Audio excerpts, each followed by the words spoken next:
انا خلاص من كتر اللي سمعته مش عارفة اقعد كده. قوم بقى، انت ايه اللي جرالك يا راجل انت؟ قال لي انا جاي من الشغل تعبان، سيبيني انام. قلت له لا، انت مش سامع جارنا؟ قال لي طب ده عريس جديد. ايه بقى؟ احنا بقالنا قد ايه متجوزين؟ سيبيني انام واحسن لك انت كمان روحي نامي. قلت له اروح انام بعد اللي انا سمعته ده؟ لا، اشمعنى هي تبقى في كده يعني وانا قاعده اسمع؟ قال لي بقولك هم عرسان، انتي بقى عروسه. قلت له ايوه، اعتبرني عروسه ويلا قوم شوف شغلك. قال لي لا، انا شغلي خلصته وجاي منه مش قادر اقف على رجلي وعايزه انام. ممكن بقى تسيبيني انام؟ سبته ينام، لكن بصراحه طول الليل لحد ما النهار ابتدى يطلع وانا سامعه صوت السرير اللي رايح جاي، وانا يعني باب اوضتي، يعني الشباك قصدي بتاع الاوضه بتاعتي لازق في اوضتهم، وسمع كل حاجه. وجوزي ولا هو هنا، معرفش جايب منين الاعصاب دي. ده الواحده مننا اما تسمع حاجه زي كده بتبقى هتتجنن، وهو ولا هو هنا، معرفش جايب الراحه دي منين. انا بصراحه معرفتش استنى كل ده، ومن اليوم ده قررت اني لازم اجرب الموضوع ده ومع العريس الجديد. وما كنتش عارفة اعمل ايه، كان لازم اعمل خطة علشان الخطة دي بيها اعرف اتصرف. وفعلا ابتديت افكر وعرفت مواعيد نزول شغله، بينزل امتى وبيرجع امتى. وانا جوزي كان بينزل من الساعة 8 الصبح ما يجيش غير 1 و2 بالليل، وانا بفضل طول اليوم قاعدة لوحدي. وعرفت ان مراته كمان بتشتغل بس هي بتنزل قبليه، وهو بيفضل في الشقة لحد الساعة 10 الصبح وبعدين بينزل. انا بقى عرفت بقى كل ده، وقلت لا، انا لازم اتصرف، لازم اعرف اجرب واشوف. اصلي يعني مش معقولة ده صوتها كل يوم جايب لاخر العمارة، والرجالة كلهم في العمارة عارفوا هي بيتعامل فيها ايه كل ليلة، وانا من حقي ان انا كمان يحصل لي كده. انا يعني مش اقل منها في حاجة، بالعكس ده انا احلى منها، ده انا كل حاجة فيا حلوة، وهي بصوا معصعصة وناشفة كده وغريبة.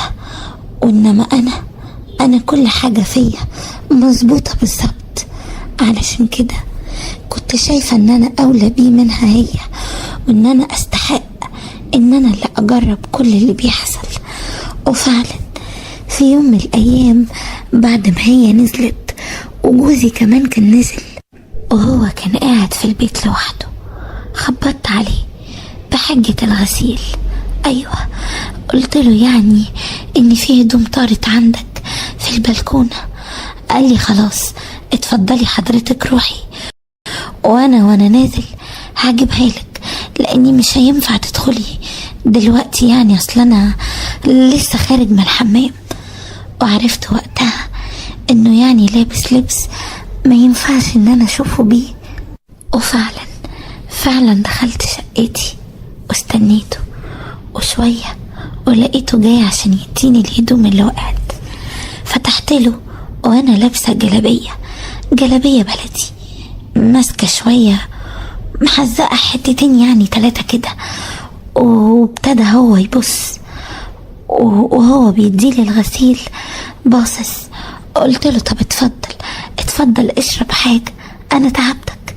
قال لي لا، مالوش لزوم اني اتعبك. قلت له يا خبر، ده تعبك راح، والله ابدا لازم تدخل تشرب حاجة.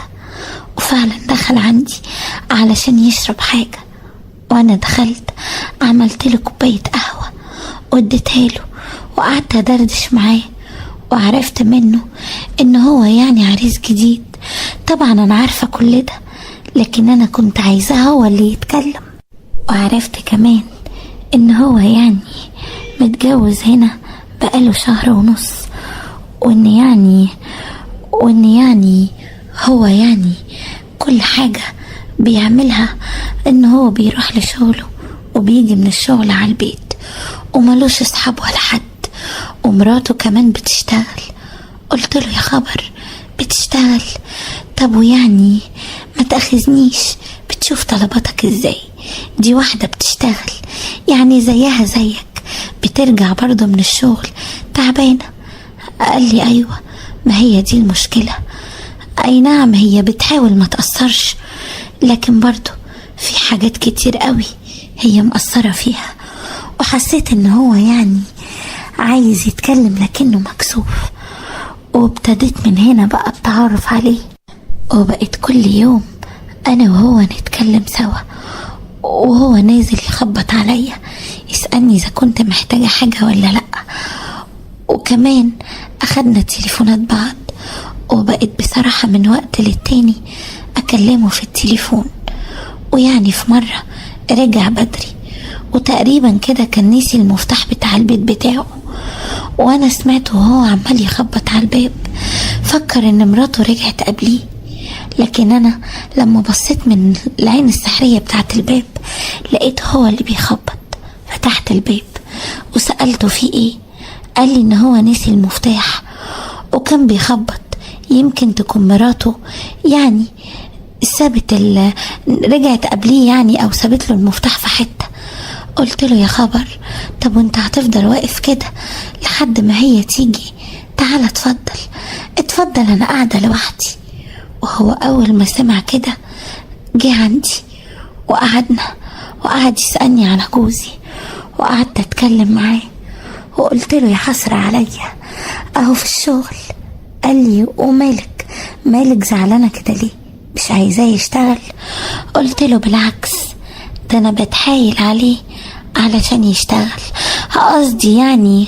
قصدي. قال لي لا، انا فهمت قصدك، وبصراحة انا حاسس بيكي. قلت له ازاي؟ قال لي ما تنسيش ان انا مراتي برضو بتشتغل، وان هي مقصرة في حقوقي برضو.